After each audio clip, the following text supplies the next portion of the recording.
Gelfant. I'm an assistant project manager with Consigli. I'm here at the Safe Space Crisis Shelter Construction Site. And in honor of Domestic Violence Awareness Month, I figured I'd tell you a little bit about our project.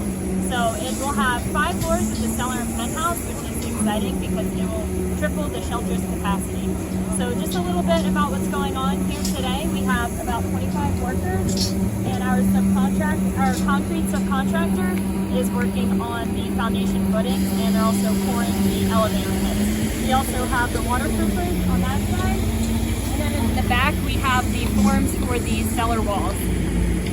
So if you want to know more, check out dcsafe.org.